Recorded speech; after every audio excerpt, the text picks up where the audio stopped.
Senhoras e senhores, neste momento vamos ouvir o vice-presidente regional do Ciergs, Carlos Heinen, que dará as boas-vindas a todos.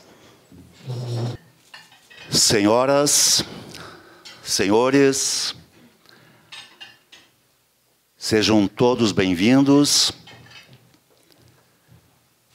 Sentimos-nos honrados com a presença de tão importantes empresários e parlamentares. E em nome do nosso presidente Gilberto Petri e do nosso presidente da SIC, Ivanir Gasparim, sentimos-nos honrados com a presença de todos vocês. Nós sabemos das dificuldades que os municípios, os estados e o governo federal atravessam. Não existe saída a curto prazo.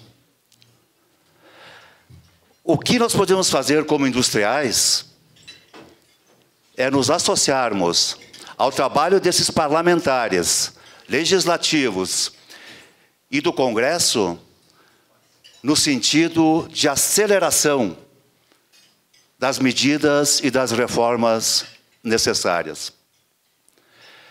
Caxias do Sul, nossa cidade querida Caxias do Sul, há 7, 8 anos atrás, tinha um PIB de 24 bilhões de reais. Nos últimos 3, 4 anos, baixamos para 15 bilhões. Há 8 anos, faz pouco tempo, nós tínhamos pleno emprego. E o que significava pleno emprego? Era uma sociedade feliz, uma sociedade de qualidade e de conforto. Porque a maior dignidade de um ser humano, de um pai de família, é ter emprego. E nesses últimos anos também experimentamos o amargor de 25 mil demissões em nossa cidade. Não consideramos aí os novos entrantes no mercado. O que nós precisamos para Caxias do Sul é nos comprometermos com os governos federal, estadual e municipal, que nós vamos dar a nossa parte de responsabilidade, porque nós sabemos que as nossas empresas são qualificadas, nossas empresas têm condições de ampliar a sua produção. E repito o que falei antes na reunião reservada, nós somos muito bons naquilo que fazemos. Nós somos reconhecidos mundialmente por aquilo que produzimos. Nós somos bons dentro do nosso Parque Fabril. Mas precisamos, senhores parlamentares, urgência numa questão infraestrutural, para escoamento daquilo que tão bem produzimos. Nós precisamos de uma revisão nessa absurda carga tributária e nós precisamos de uma reforma na desburocratização que nos atormenta todo dia.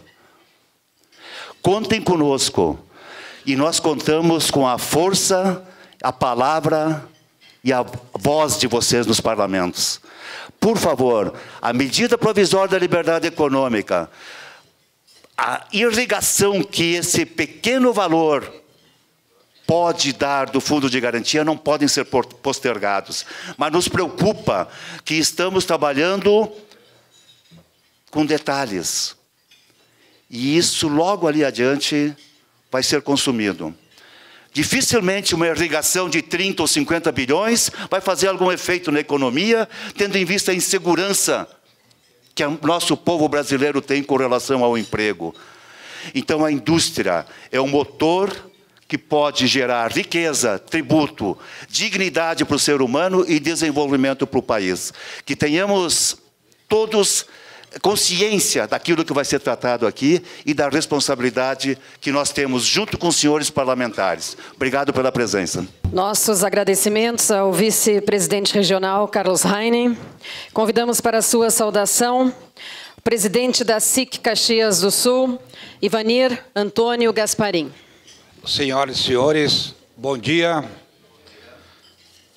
Cumprimentando o senador Luiz Carlos Reis, o vice-presidente da FIER, nosso ex-presidente Carlos Reis, deputado federal Nereu Crispim, deputado estadual Pepe Vargas, deputado estadual Elton Weber.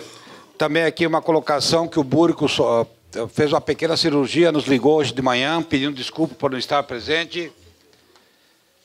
É com muita satisfação que nós, da presidência desta casa, saúda a realização do evento intitulado Indústria Gaúcha em Movimento.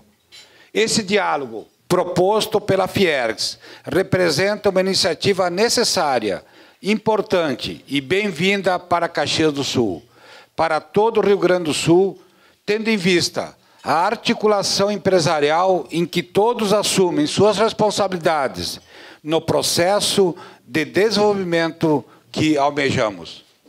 Considero da maior relevância o trabalho do Conselho de Articulação Parlamentar, do Grupo de Política Industrial e da Frente Parlamentar da Indústria Gaúcha na construção da plataforma de compromissos para um Brasil industrial, que ao fim e ao cabo fortaleça toda a economia e suas cadeias produtivas. Desejo, portanto, que todos saiam daqui com excelentes informações. Obrigado a Fiergs pela parceria, obrigado a todos pela presença e vamos em frente. Muito obrigado.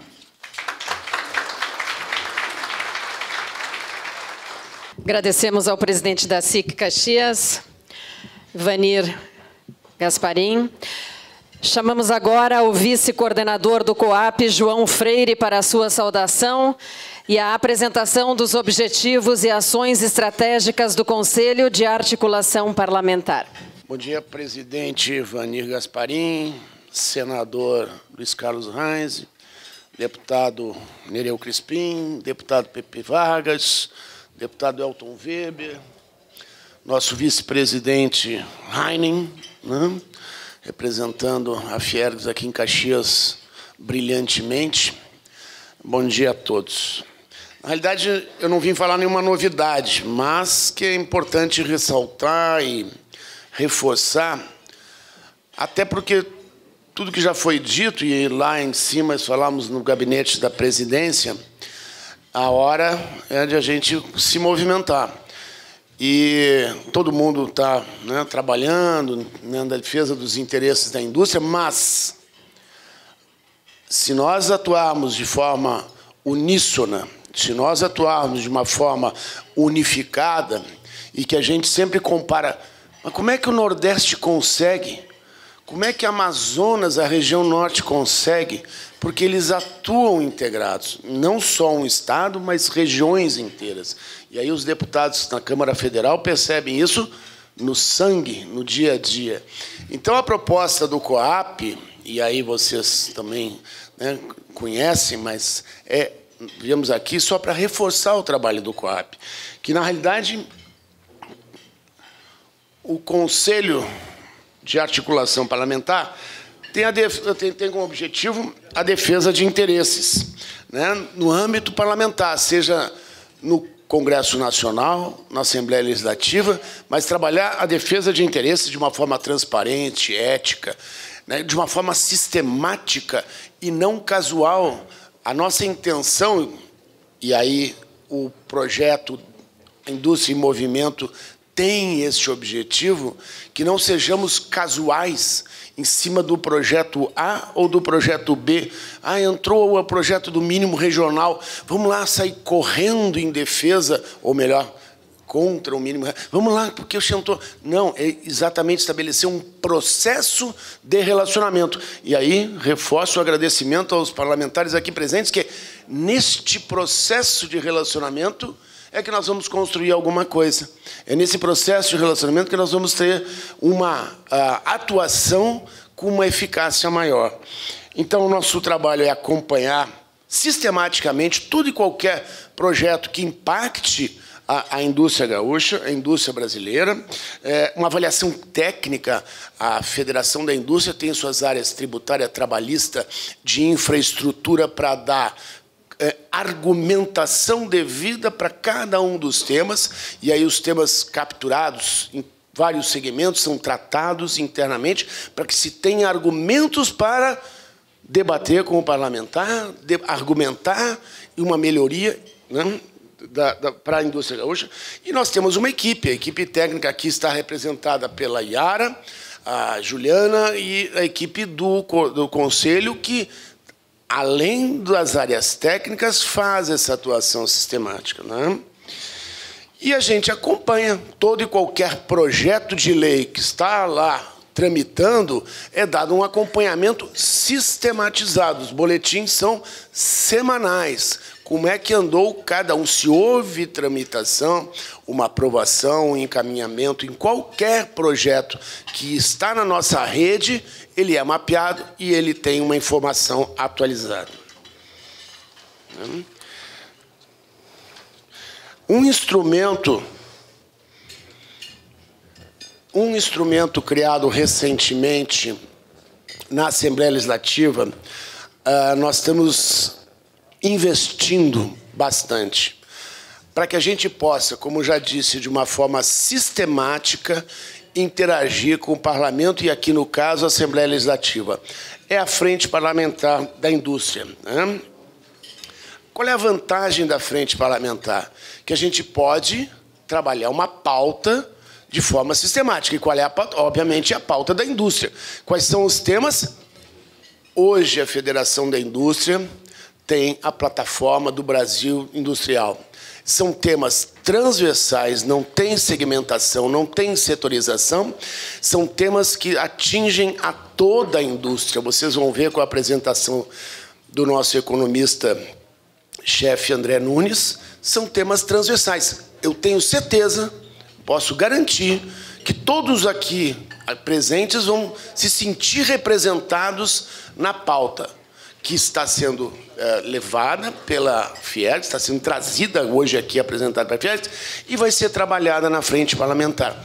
É o nosso mantra. Aquilo ali são 5 temas que nós temos como mantra. É aquilo que toda a indústria precisa. Não é uma coisa setorizada, não é, e para ela nós queremos trabalhar em conjunto. E, além disso, trabalhar temas específicos também, mas a Frente Parlamentar, a gente quer traduzir exatamente todos os temas da indústria. E contamos com vocês na participação. São 22 parlamentares que são signatários da Frente Parlamentar. Aqui presente o deputado Elton Weber. E é importante a participação, então, dos empresários nas reuniões da Frente Parlamentar. A próxima reunião está marcada para que dia, Yara? Yara, presta atenção. Para que dia, Yara, a próxima reunião da Frente Parlamentar? 16 de setembro, já sintam-se convidados. Tá? E no Congresso Nacional, da mesma forma, toda e qualquer demanda que chega dos sindicatos, a nossa atuação via bancada federal, e aqui, representando a bancada federal, o deputado Nereu Crispim, já tem sido interlocutor de pautas da indústria gaúcha, né? E como empresário, ele, né, como coloca bem, ele fez parte da sofrência, deputado, né? Como empresário de longo curso, ele já vivenciou essas mazelas da nossa indústria brasileira. Então, mobilizando a bancada federal com conteúdo. E aí eu chamo a atenção num ponto que muitos de vocês, e aqui a casa do Centro Industrial aqui do SIC, sabe bem, e peço que os parlamentares depois chamem ao ponto. A maior parte dos episódios é falta de informação.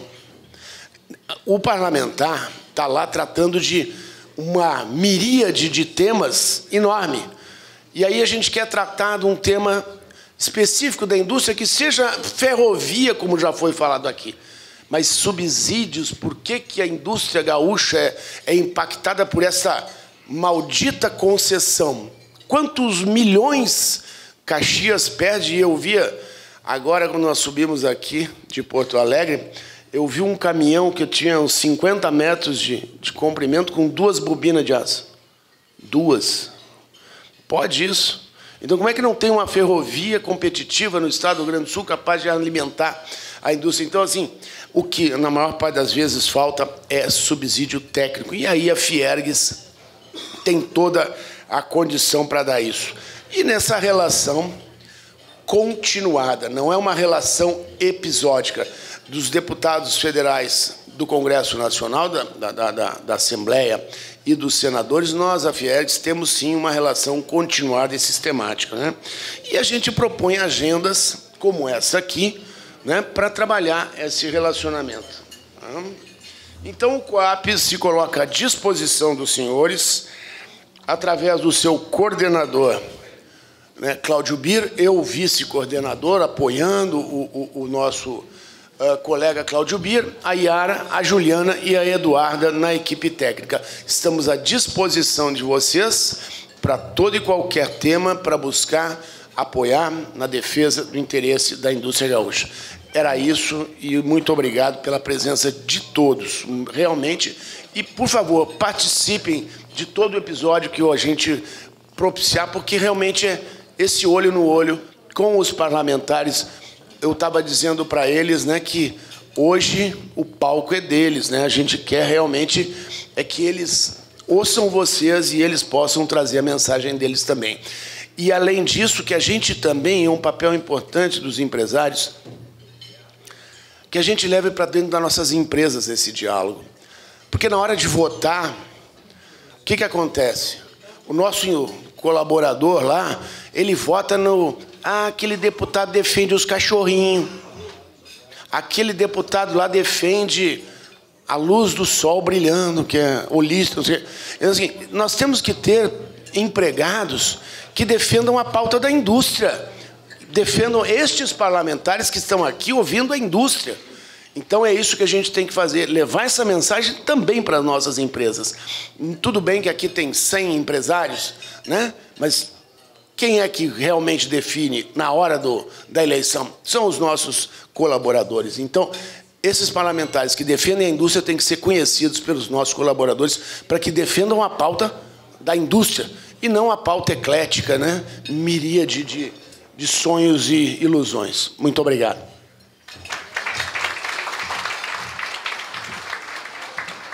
Nossos agradecimentos ao vice-coordenador.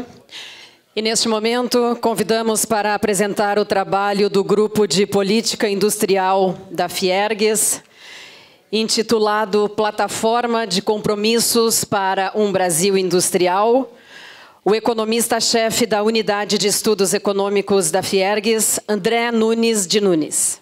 A Plataforma de Compromissos para um Brasil Industrial foi uma iniciativa do nosso presidente, Gilberto Porcelo Petri, lá antes da eleição de 2018. Ele olhava para o cenário, escutava os empresários nas reuniões de diretoria, via o problema da indústria e dizia o seguinte: o que a gente vai propor de concreto para a gente conseguir fazer com que a indústria do Brasil renasça? A gente tem o desafio, antes era de evitar a desindustrialização, a gente não conseguiu evitar, hoje a gente tem o desafio da reindustrialização do país.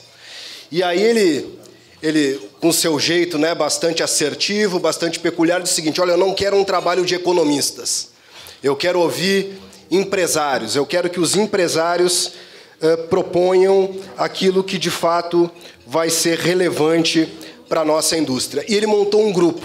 O grupo ele foi coordenado pelo Carlos Alexandre Gayer, mas eu gostaria de nomear todos os participantes, os integrantes, porque, de fato, não teve economista colocando a mão no resultado do trabalho. A única coisa que a gente fazia era colher as informações e depois montar o PowerPoint. Quem construiu a plataforma que eu vou apresentar agora foi o César Miller, o Dr. Daniel Randon, Hernani Calduro, o Iruchinck, o João Freire, o José Laborda Quinor, o José Agnello Seger, o José Luiz Bozeto, Schiavon, a Maristela Long, o Marcos Oderich, o Marcos Koester e o Walter Lídio Nunes. A única coisa que eu tive que fazer foi concatenar o que eles trouxeram naqueles estudos e apresentar aqui para os senhores.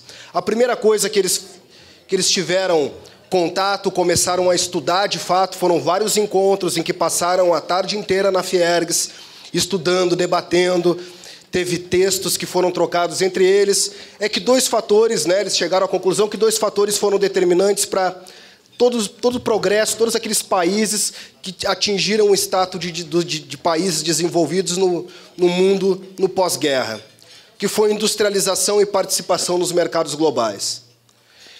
Sem industrialização, a gente não teve nenhum país que conseguiu ascender a país desenvolvido nos últimos 60, 70 anos, eu pego o período pós-guerra, e sem participação também nos mercados internacionais, a indústria não é competitiva e ela não fica em pé. Em algum momento, como a gente viu lá com as economias soviéticas, vem a abertura de mercado e derruba essas empresas. Então, nós precisamos ter um país industrializado e essa indústria precisa ser competitiva. Ela precisa ser capaz de concorrer internacionalmente. Para isso, né, a indústria exerce um papel fundamental no Brasil e no Rio Grande do Sul e a centralidade da indústria é importante. Eu chamo a atenção para os senhores, para cada R$1 produzido na indústria, são gerados R$ 2,32 na economia. Aqui eu estou falando da indústria como um todo no Brasil. Se eu for pensar em indústria do Rio Grande do Sul, dá mais de 1,60 tranquilamente, dá quase 1,70. Se eu pego indústria de transformação, dá mais ainda. A agricultura, comércio e serviços são segmentos muito importantes para a nossa economia. Existe uma interconexão muito grande hoje entre indústria e o setor agropecuário, o setor de comércio e serviços. A gente não pode em nenhum momento querer gerar uma disputa entre eles, mas dizer o seguinte: a indústria tem papel fundamental.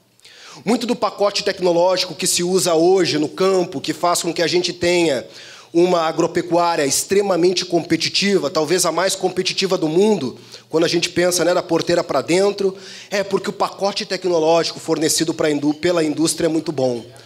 Os tratores que a gente oferece, as máquinas e implementos agrícolas, o pacote de fertilizantes defensivos, toda a parte de melhoramento genético, isso é feito na indústria e é tomado risco dentro da indústria. É a indústria que investe em P&D e é importante que a gente continue atualizando esse pacote tecnológico para que a gente continue extremamente competitivo.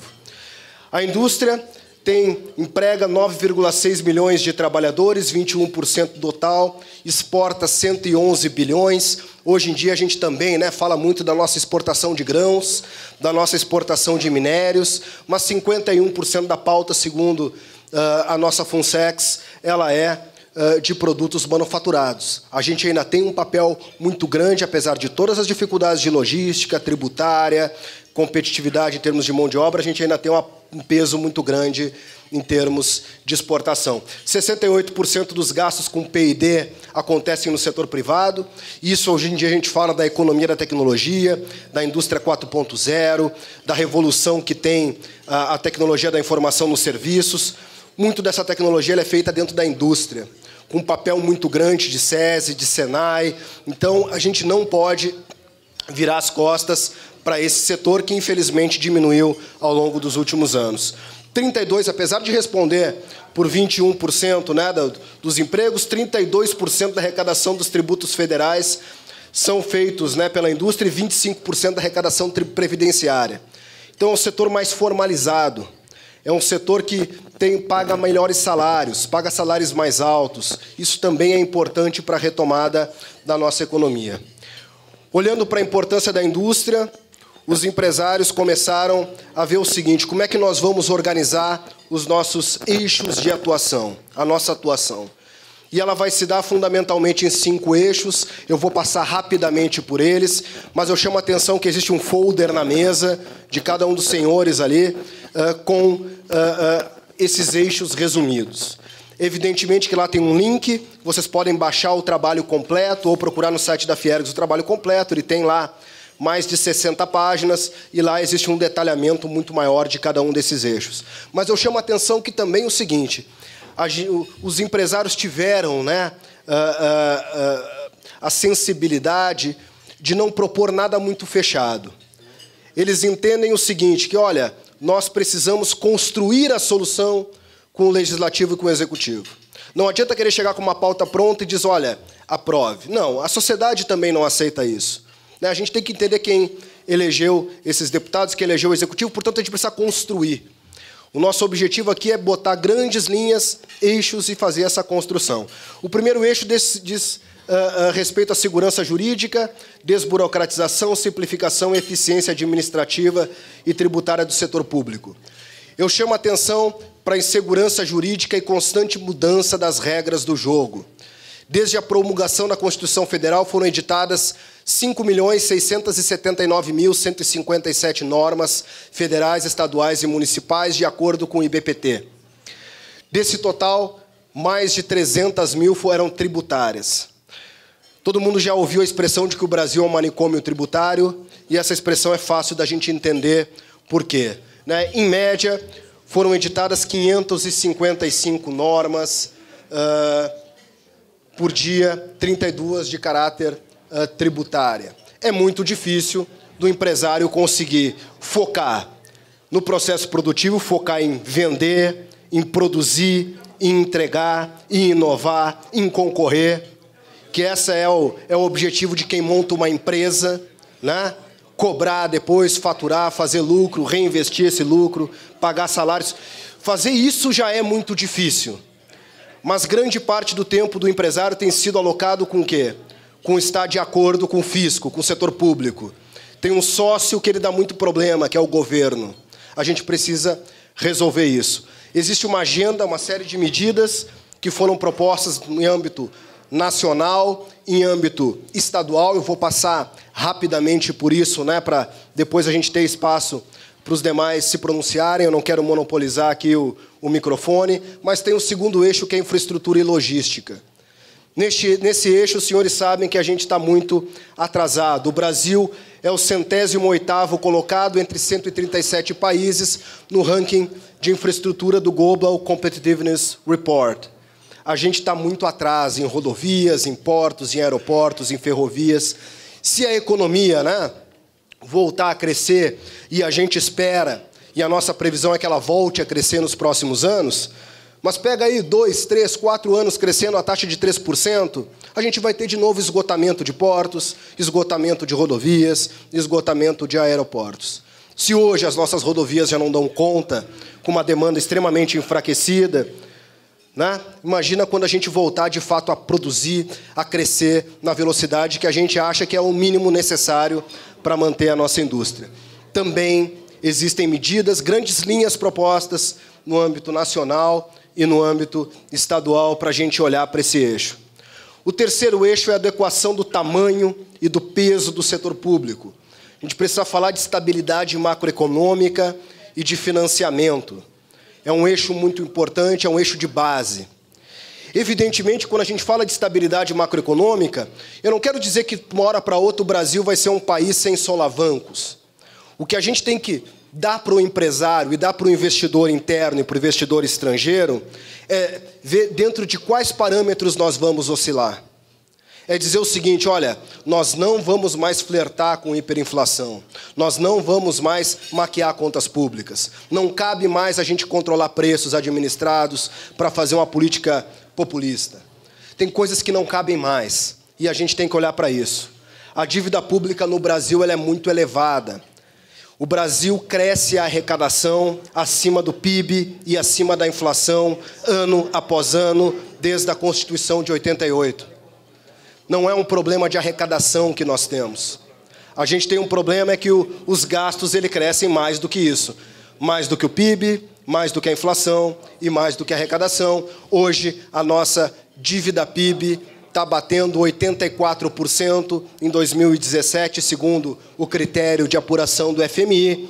Segundo a média dos países emergentes, é de 54%. A gente é um país jovem e endividado. A gente tem que fazer rapidamente essa trajetória que é de pagar a nossa dívida. Como é que se paga essa dívida? Dívida é relação dívida-PIB, a gente tem que fazer o PIB crescer mais rápido que essa relação cai. A gente tem que fazer, não precisa cortar muito gasto, é só fazer ele parar de crescer na velocidade que ele cresce. Não é tão difícil assim. Mas a gente precisa de não só um governo, a gente precisa de vários governos com disciplina, olhando para o mesmo lado. A gente precisa de um plano de país. A gente precisa olhar e entender que isso é importante. E dentro dessa limitação, a gente vai ter que entender que tem que buscar a eficiência do setor público. O regime de previdência social, como os senhores sabem, é insustentável. Esse foi um ponto que a gente colocava como primeiro, e felizmente o Brasil está avançando isso. Votamos a reforma da Previdência em primeiro turno. Agora, é importante a gente implementar elas nos estados. No Rio Grande do Sul, de certa forma, está até bastante avançado, mas a gente tem que evitar a gauchização do resto do Brasil, que outros estados, né, mais jovens virem o Rio Grande do Sul. O Rio Grande do Sul tem que ser exemplo, né, do que não fazer em alguns aspectos, em termos de gestão pública. Então, a gente precisa aprovar a reforma da Previdência nos outros estados, continuar aprovando, né, uma reforma robusta em segundo turno e depois no Senado Federal. Tem várias medidas que a gente pode adotar de eficiência do setor público, de controle de gastos e de melhor tributação no país. O quarto eixo diz respeito à inserção externa e novas tecnologias. O Brasil, apesar de ser um país industrializado e muito grande, a gente ainda gera pouco conhecimento, a gente tem pouco incentivo a inovar. Isso tem vários motivos, porque a universidade, em muitos estados, em muitos aspectos, está muito longe das empresas. O acadêmico tem uma visão muito diferente da do empresário. Isso porque a taxa de juros é muito alta, então gastar dinheiro em investimento é muito em pesquisa e desenvolvimento e inovação é muito caro no Brasil, é muito mais caro. Pensa num país em que rodou a taxa de juros a 15% muito tempo, né? Investir esse dinheiro é muito mais caro do que num país que roda a taxa de juros a zero, como a Europa e Estados Unidos. Então, tem vários aspectos que a gente tem que progredir nesse sentido. Por último, o último ponto é empreendedorismo, indústria e sociedade. A gente não pode nunca esquecer que o que gera aumento de salário é crescimento econômico. É a empresa vendendo mais, produzindo mais, tendo lucro. É isso que gera crescimento de salário, é isso que gera crescimento econômico. Não é, infelizmente, o poder à mão do Estado redistribuindo. O Estado o que ele faz é tirar de um e colocar para outro, e, infelizmente, em vários aspectos, ele é ineficiente. Eu chamo a atenção que esse trabalho completo está no site da Fiergs, tem um folder aí para os senhores, e a gente fica à disposição. Muito obrigado, mais uma vez, pelo convite.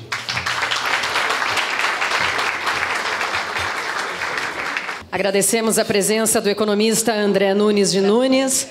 Agradecemos também a presença do gerente comercial da Tecom Rio Grande, Rodrigo Velho. E neste momento, senhoras e senhores, convidamos os parlamentares presentes que queiram se manifestar, podem utilizar o púlpito ou o microfone sem fio. Fiquem à vontade. Bom dia a todos e a todos, prazer. E o André, viu, André? Tu está sendo quase caxiense. 3 vezes, acho que não sei quantas, em Bise, Zignani. Acho que 4, 5 vezes nos últimos 30 dias, Suzinho. Estamos aqui, né, também. Prazer ao prefeito Gasparim, ao presidente, né, Gasparim, também ao Carlos Henning, ao João, que representa, então, o grupo de mobilização lá da Fiergs, deputado Nereu Crispim, Elton Weber e o Pepe Vargas. Prazer estar com vocês. E dizer da satisfação de retornarmos e cumprimentar a essa mobilização da Fiergs, viu, Arthur Freire? Nós fizemos, nos meus mandatos lá atrás, uma organização da Frente Parlamentar da Agricultura. É importante que vocês se organizem, se unam, para demandar, seja na Assembleia Legislativa ou seja na bancada federal. E quem é que veio propor? Foram o setor de produção, os produtores rurais da soja e do algodão do Mato Grosso. Mato Grosso do Sul, pessoal do Centro-Oeste veio nos demandar, Godoy. Por que isso? Soja tem no Brasil. Diz assim, você pode nos ajudar, Luiz Carlos? Porque nós só temos 5 deputados federais. E ninguém mexe com a agricultura. Então, um deputado do Rio Grande do Sul, de Santa Catarina, do Paraná, pode ajudar também o pessoal do Centro-Oeste. Por isso que é importante vocês se organizarem nessa frente parlamentar para poder também demandar, seja nas ações estaduais ou seja nas federais, que o Crispim, nesse momento aqui, representa os outros colegas, Jerônimo, enfim, né, que não estão presentes, mas que pode ajudar vocês e faz, como o André falou, as pautas de vocês. Então, nós temos demandas semanais e o pessoal nos ajudou a organizar. Hoje, seguramente, a frente mais organizada que tem é a frente da agricultura, justamente em cima dessa situação.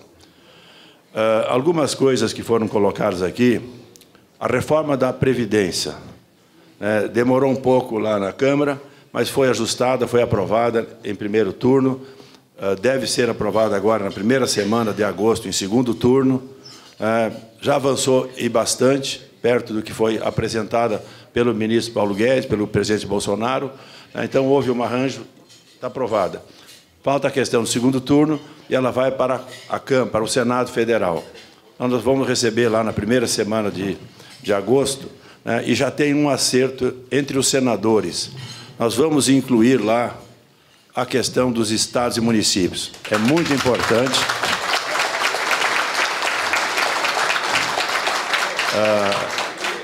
Agora, pressão. Aqui tem 2 deputados estaduais e aqui tem 1 deputado federal. Ajudem na pressão. E eu tenho cobrado dos prefeitos que não fazem a cobrança necessária. Crispim é deputado, Pepe e o próprio Elton, sabem que eles vão na base pegar voto. Agora, chega na hora, quem me ajuda? Te vira. E depois fica para o deputado que vai pedir voto para o ano que vem. Então, isso é importante, que a sociedade, vocês, empresários, também ajudem nessa participação para fazer pressão. E digo aos prefeitos, estive na reunião da MESN agora em Paraí, Bise e o Zignani estavam junto conosco lá, eu cobrava do prefeito que é PDT. E o teu partido, tu quer que faça? O que tu fez com os deputados do teu partido que tu apoiaste aqui? Depois, na outra semana, tivemos em Casca. O prefeito é PT. Queria também a reforma. Cobre dos teus deputados. Não é partido. Eles têm que fazer essa parte para cobrar dos senadores, que nós vamos fazer essa parte agora. E como é que vai funcionar? Se nós alterarmos esse projeto que virá da Câmara, logicamente ele volta para a Câmara de novo. Tem uma PEC paralela, tem um destaque que vai ser feito e colocada, nós já temos um acordo entre nós no Senado, que vai correr paralelo. Então, vai a atual reforma, não vou dizer que seja aprovado igual, que saiu na Câmara, mas digamos que seja, né? E corre paralelo à parte dos estados e municípios. E como é que ficará? Lá em setembro, a parte aprovada, que não tem modificação, ela vai para a sanção presidencial, né? E depois a parte dos estados e municípios volta para a Câmara. Então, isso é importante. Viu, Pepe? O deputado, foi deputado conosco lá, o Wellington Dias, deputado, hoje governador do Piauí, PT. Estava junto com o Eduardo Leite, estava junto com o governador Ratinho Júnior do Paraná, dizendo que, necessariamente, eles querem que nos ajude a reforma da Previdência também para os estados. Então, isso é que tem que acontecer, essa é a pressão que tem que existir dos governadores, dos próprios prefeitos e das lideranças, né, em cima para ajudar os parlamentares. Vamos fazer essa parte, então, esse é o primeiro passo. Fizemos um café, há 2 semanas atrás, com o presidente Davi, tinham todas as bancadas, todos, PT, PP, PSOL, PMDB, PDT, todos os partidos estavam presentes, e nós ajustamos, e já na semana passada, instalamos uma comissão para discutir a reforma tributária. O Raul foi apresentar o projeto dele lá. Então, já se instalou e começa a discutir também, agora, no segundo semestre, a reforma tributária. Na Câmara já tem um projeto, o do Raul já está aprovado, inclusive, na comissão especial, é um dos projetos. Bernardo Api tem outro projeto. E o governo deve apresentar, na linha que o Marcos Sintra, secretário da Receita, tem, é de trabalhar apenas os tributos federais. 9 tributos, por exemplo, concentrar num tipo de tributo só. Ok, essa proposta, entre as próximas 2 semanas, deve aparecer. Então, desta forma, o que ele está achando? Se envolver impostos municipais, impostos estaduais, em cima da questão da guerra fiscal, nos dificulta a aprovação. Ok, isso nós vamos discutir, mas pode escrever que também, nesse segundo semestre, a questão da reforma tributária vai ser desenvolvida nesse momento, né? Então, isso é importante para nós, tanto a previdenciária, de um lado, que já deu um ar diferente para a economia brasileira, e, da mesma forma, a reforma tributária, que nós vamos ajustar essa parte lá. E o terceiro, para vocês, O Gasparim esteve conosco, questão uns 2, 3 meses atrás. Nós fizemos uma reunião hoje com o secretário do Trabalho, era Ministério do Trabalho, Rogério Marinho, a equipe dele, que estão tratando sobre as NRs. Né? E tem 5 delas, 1, 2, 3, 12 e 28, que deve já estar saindo uma nova regulamentação delas. Isso é importante, todo mundo espera que isso possa acontecer, não para prejudicar o trabalhador, mas para simplificar o processo produtivo. O setor moveleiro, né, uma indústria daqui do Rio Grande do Sul, foi mostrar máquinas novas, encostadas num canto que ele não podia usar, porque o fiscal disse que não dava para usar essas máquinas, porque funciona em qualquer parte do mundo. Máquinas importadas, aqui tem que ser como o fiscal quer. Então, essas questões também, né, já estão sendo ajustadas nesse sentido também, de algumas coisas para modificar o sistema. E uma outra questão que foi levantada aqui também é a questão da infraestrutura. Nós temos atuado aqui, o Zignani, o Bise, o Rogério, enfim, do MOB Caxias, junto com o Gasparim, e todas as entidades juntos. E aqui fala também a SIC Serra, não apenas aqui, a questão do Porto de Torres. Está avançado, né? O Bise não quis ir. Eu quero fazer uma homenagem ao Dr. Carrion, um aficionado desse tema, está nos empurrando. Faltava fazer uma batimetria numa parte de Torres. Ele emendou umas 10 taquaras e foi lá para ver a profundidade do mar. E ele ficou 3 dias lá, viu? Quase 80 anos de idade, e o Bise e o Zignani vieram para estar juntos, não quiseram ir com o homem lá.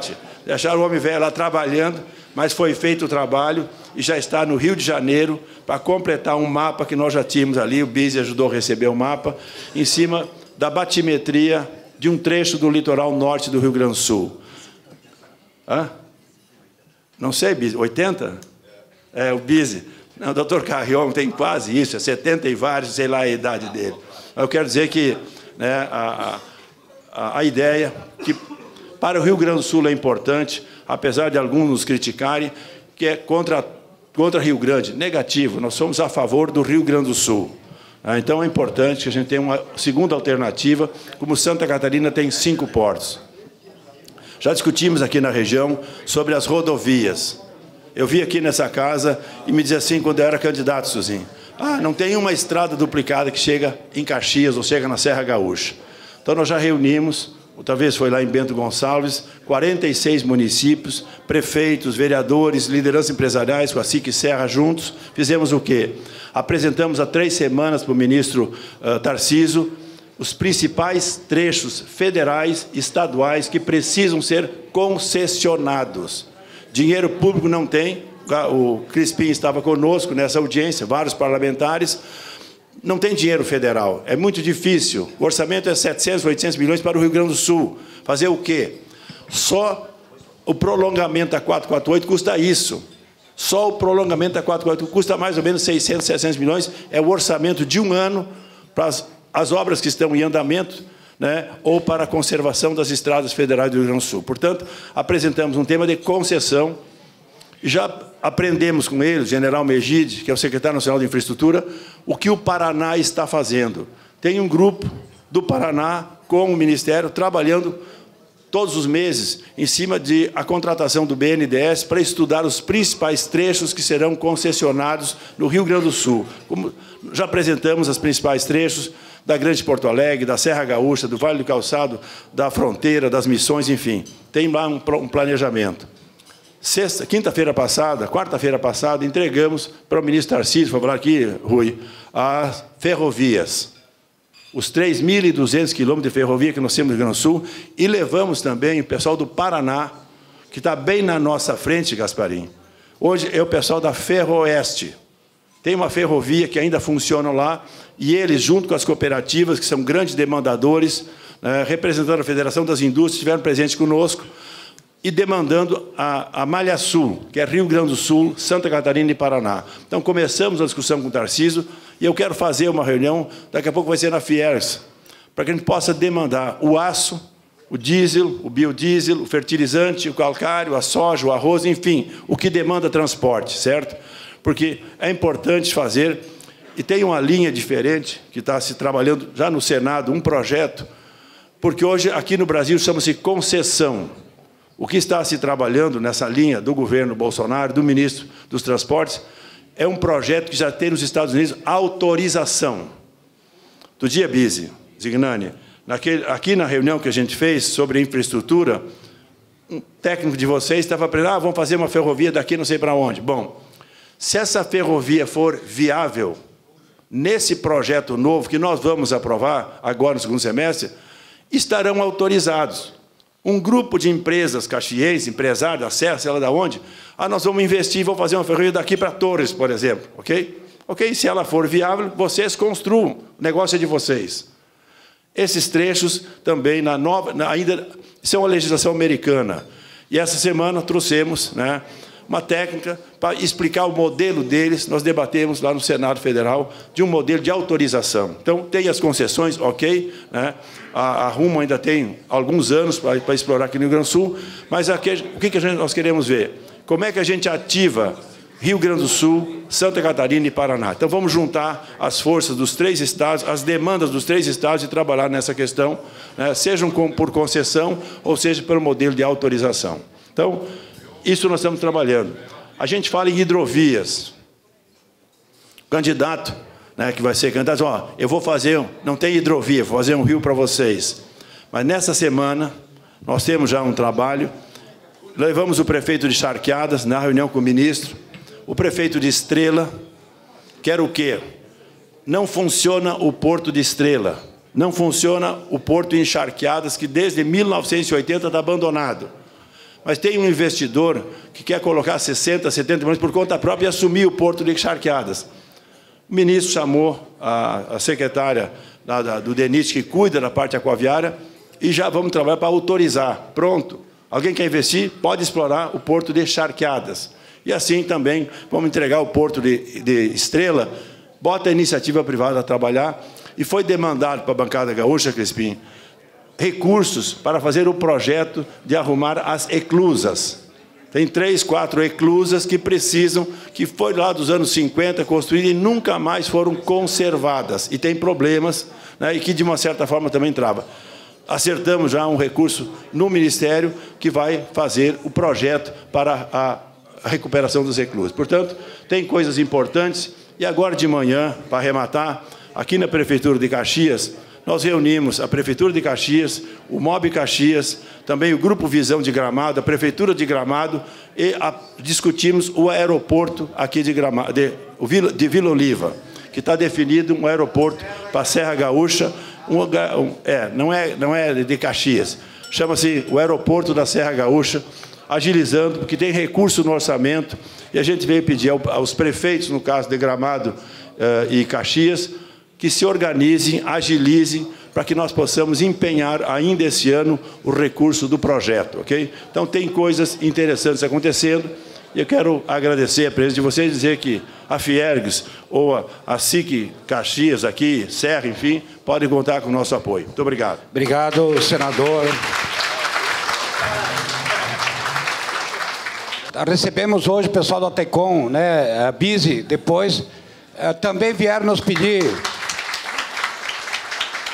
senador, temos o aeroporto, pode ser um porto em Rio Grande e tal, mas que está difícil chegar, né? Nós precisamos terminar aquela bendita BR-16, né? Obrigado, hein? Depois, nosso deputado federal, Crispim, quer comentar alguma coisa? Eu pediria 3 minutos, senão o pessoal aqui 1h30 vai ter que sair, tá? Então, a menina vai controlar o tempo. Boa tarde a todos.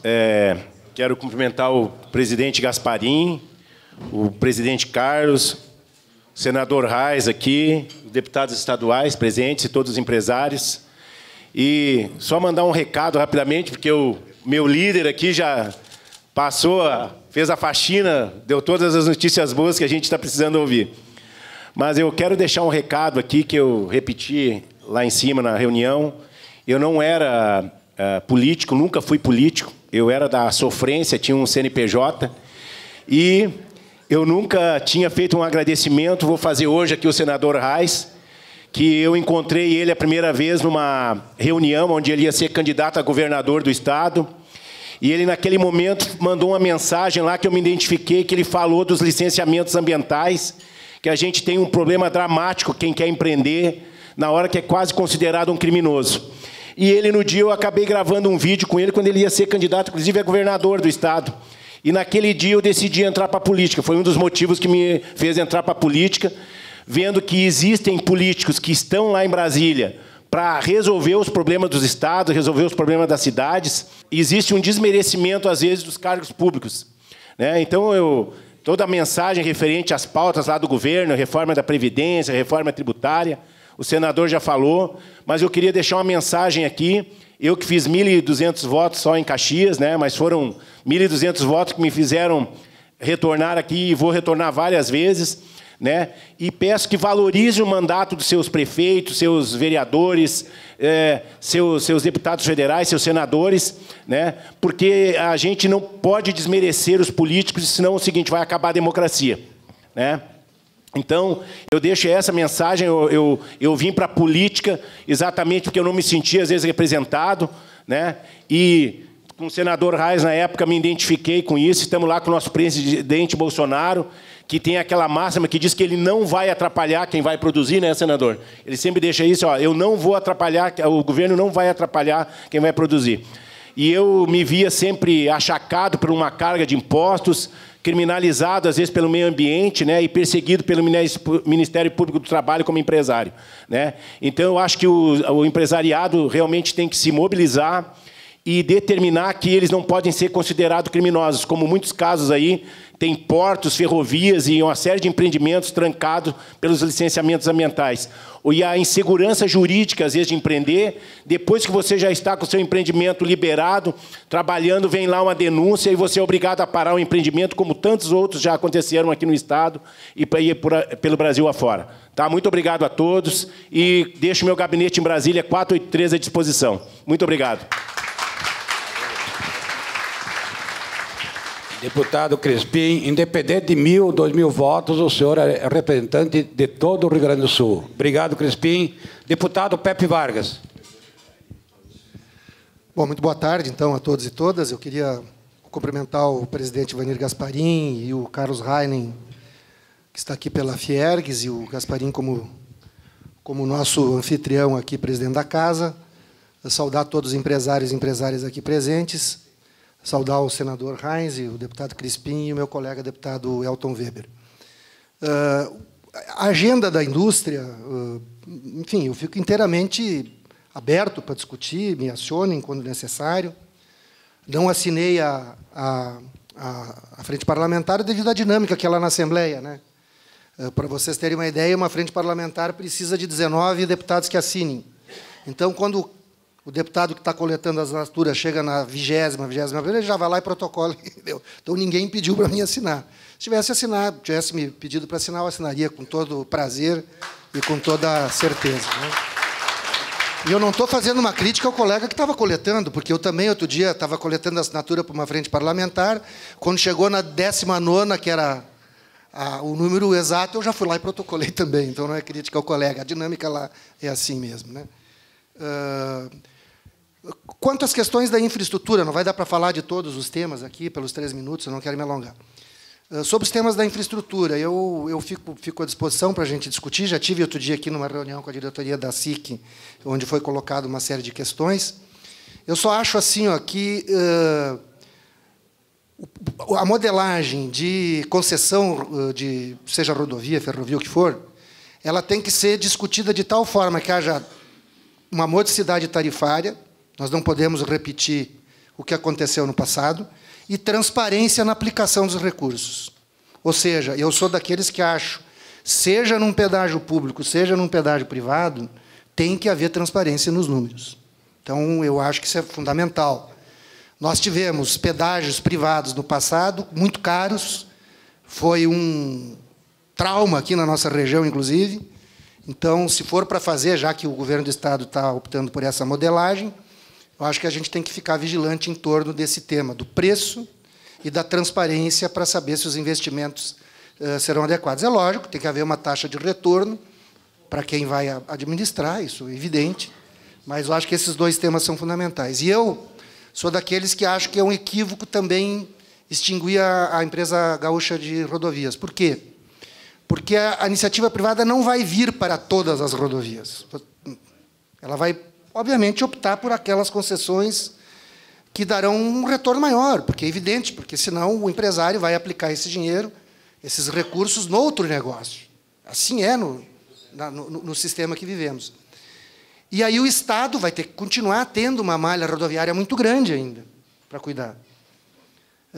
E talvez ele cuidar diretamente através do DAER seja mais difícil do que ele cuidar através de uma empresa que tem mais agilidade para investir, uma empresa que pode, eventualmente, inclusive, administrar um pedágio, também com transparência e modicidade tarifária, e ela, enquanto empresa, tendo uma concessão de uma rodovia, ela também pode ir ao mercado financeiro buscar financiamentos, porque ela tem recebíveis através de um contrato de concessão.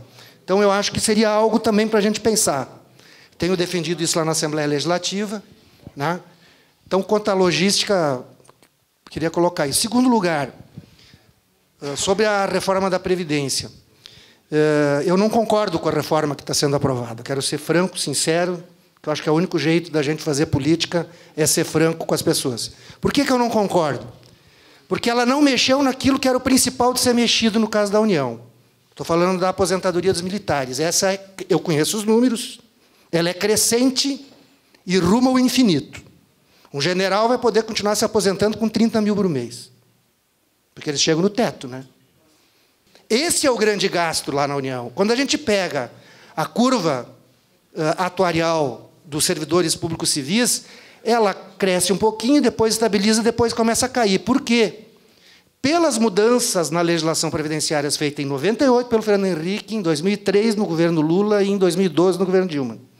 Então, ela é declinante. Inclusive, o teto do regime geral de previdência imposto aos servidores públicos, desde 2012, todo servidor público que ingressa, ele já está nisso, na reforma que foi feita em 2012. Reforma não, ajuste da legislação. E é importante dizer que aqui no estado do Rio Grande do Sul também, recentemente, foram feitas duas mudanças significativas, uma no governo Sartori e outra no governo Tarso. O Sartori, em 2015, trouxe a regra que foi votada lá em 2012. Então, desde 2015, todo servidor novo que entra só se aposentará com o teto do regime geral. E no governo Tarso foi feita a segregação das massas previdenciárias. Porque até 2012 era o seguinte, a contribuição previdenciária do Estado como empregador e do servidor como contribuinte ia para o Caixa Única. Para o Caixa Único. Então, era um regime de caixa. Se perdia lá no Caixa Único. O que foi feito em 2012? Todos os novos servidores que ingressam a partir da data dessa lei, esse recurso não vai mais para o Caixa Único, não é operado pelo regime de caixa, ele vai para um regime de um fundo que é capitalizado. Então, foi uma coisa correta, pena que não foi feita antes, né? Então, quando a gente olha esse fundo capitalizado, o atuarial dele, até 2091 tem saldo financeiro positivo. Isso está no anexo da Lei de Diretrizes Orçamentárias que o governador mandou. Podem procurar lá que vocês vão ver que eu não estou dourando a pílula. Ele tem saldo financeiro positivo. Em 2091, ele ainda tem um saldo financeiro de 49 bilhões de reais. Esse capitalizado de 2012 em diante. Nosso problema é aquele do passado, que estava lá no Caixa Único, inclusive pegando um período em que nem contribuição tinha para os servidores. Esse é o problema. Esse é o que dá o déficit de 11, 12 bilhões por ano. Mas também declinante ao longo do tempo. Por quê? Por conta das duas mudanças feitas pelo Tarso e pelo Sartori. Eu convido que vocês olhem no anexo da Lei de Diretrizes Orçamentárias, tem a projeção atuarial de ambos os regimes, né?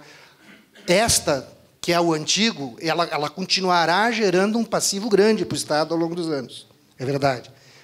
Mas, para o futuro, boa parte disso está resolvido. Então, por isso que eu sou contra, por causa que a reforma, na prática, ela só está pegando aqueles que ganham menos.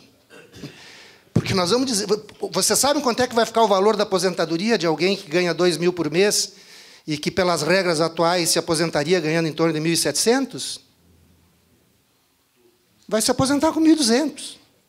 Nós vamos dizer que essas pessoas são privilegiadas? Eu não considero essas pessoas privilegiadas. Então, não tenho tempo de falar outras coisas aqui, mas eu queria ser franco, sincero e dar a minha opinião sobre esse tema. Eu seria favorável a uma reforma que pegasse os militares trazendo as mesmas regras para os civis. Eu seria favorável a uma reforma que ajustasse a idade devido ao crescimento da expectativa de sobrevida, combinando idade com tempo de contribuição. Eu acho que isso seria algo que daria resultados e não faria injustiças, como infelizmente tem nessa reforma algumas injustiças. Deputado Elton, Reginato e Tecon. Depois vamos ter que ir para os encerramentos. Bom, eu quero desejar uma boa tarde a todos os presentes, já que já almoçamos, e dizer, presidente Ivanir, que numa semana eu estou pela segunda vez aqui. Eu fui convidado na segunda-feira a vir aqui na SIC, com a diretoria, a qual eu quero agradecer esta oportunidade de estar aqui, para podermos conversar um pouco e receber também, por parte da SIC, as suas ponderações e temas que entendem ser importantes, que nós devemos tratar como deputado estadual.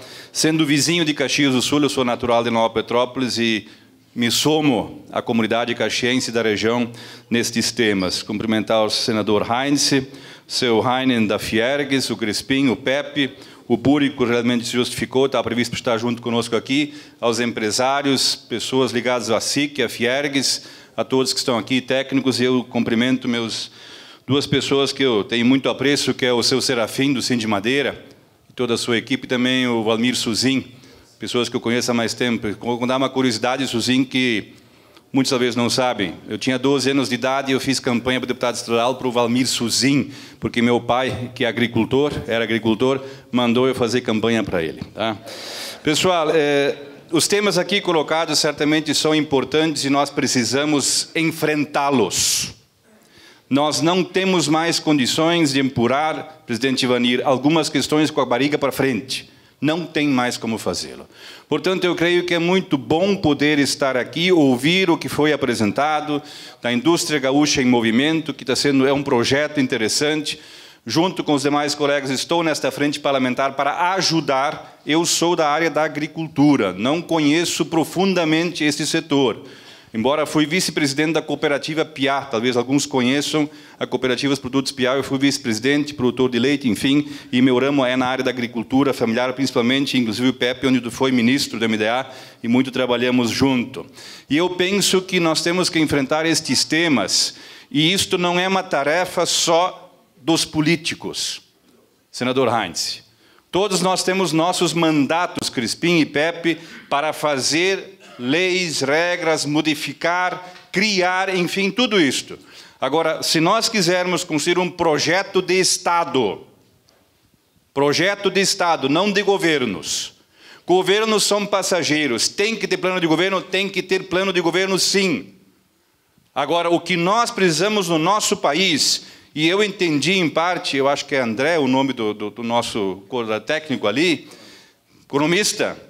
Me parece que o que vocês estão propondo é o que eu chamaria de um projeto de Estado.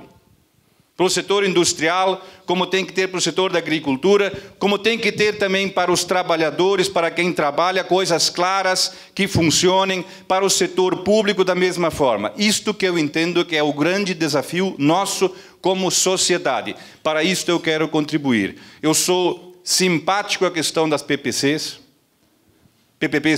as PPPs, onde o setor privado pode e deve, na minha opinião, estar junto no setor privado, público junto, porque tem expertise, tem condições de colaborar. Tem que tirar o Estado de tudo? Não. Não concordo com isso, não tem que tirar o Estado de tudo. Mas tem que permitir que o setor privado, onde ele é bom e sabe fazer melhor, esteja lá fazendo isto. Creio que isto é moderno. Se há 40, 50 anos atrás nós tínhamos que ter mais estruturas públicas para atender a população, era uma realidade, hoje ela pode ser diferente. Além de reformas, que aqui eu vou falar no final só sobre a questão da Previdência, eu penso e tenho convicção de que a reforma tributária está caindo de madura. A reforma do Pacto Federativo, não adianta mais querer enviar tudo para os municípios, para lá os prefeitos se virarem com algumas coisas sem o dinheiro e o recurso suficiente. Tem uma outra reforma, e eu falava esses dias isso na reunião na segunda-feira, ou nós pegamos algumas leis e algumas regras e reformamos elas, ou tiramos elas fora, senão nós vamos ser sufocados. Eu vou dizer 2 exemplos. Uma na questão da área ambiental. Eu sou ambientalista. Eu sou agricultor e sou ambientalista. Porque eu cuido daquilo onde a gente trabalha e produz. Como certamente deve ser. Agora, eu não posso ser sectário. Em alguns momentos só enxergar um lado. E criar tanta burocracia que alguém não consegue trabalhar mais. Ou que às vezes, há 2 semanas atrás, podem perguntar para o pessoal da Santa Clara, que inaugurou uma indústria nova semana passada em Casca. Eu fui junto com o diretor Alexandre 2 vezes na Secretaria do Meio Ambiente para conseguir a licença de operação. Isso não é serviço meu. Eu posso fazer isso, eu fiquei feliz em poder ajudar. Não é serviço de deputado, gente. Isso não pode ser assim. Uma outra questão, e aí eu quero ir encerrando. PPCI. Foi aprovada uma lei em 2013, eu podia me eximir porque eu não era deputado na época, mas eu sou deputado hoje. Não adianta dizer que não tenho nada a ver com isso, eu tenho a ver com isso sim. Eu não era deputado, mas foi aprovado por causa de uma tragédia. E foi uma grande tragédia. 80% da lei é emocional e 20% técnica. Desta lei. Não estou dizendo que nós não devemos ter regras, nós temos que ter regras sim. Não tem sociedade sem regras, não tem empreendimento sem regras. Agora, esta forma, gente, PPCI, sabe quem tem que fazer? 80% do PPCI tem que ser a base do engenheiro civil, do engenheiro de segurança do trabalho, sei lá do quê, e 20% de outra parte. E nós, precisamente, vamos ter que enfrentar esse tema lá, para dar uma ajustada nessa lei, para não ser esses entraves. Então, é isso que eu penso, pessoal. Eu quero dizer, na minha opinião, sobre reforma da Previdência, gente. E eu aqui ouvi o Heinz, vi o Crispim, vi o Pepe, todo mundo. Eu nunca concordei com mais do que um sistema, sempre defendi um sistema único de previdência. O que nós temos hoje não está certo e tenho dúvidas que aquele que foi aprovado vai conseguir dirimir as diferenças que existem entre a população brasileira. O artigo 5º da Constituição diz uma frase bem clara: todos são iguais perante a lei. Nem a Previdência de hoje, nem a aprovada está contemplando isso. Se nós não pudermos ter uma Previdência onde um empresário, um agricultor, um político, um juiz, um cara do Ministério Público, seja qual for a profissão, tiver as mesmas obrigações e regras, mesmo teto para todo mundo de acordo com o contribui, então a Previdência não é justa. Esta é a minha opinião também sobre este tema. Muito obrigado, um bom almoço e obrigado por mais.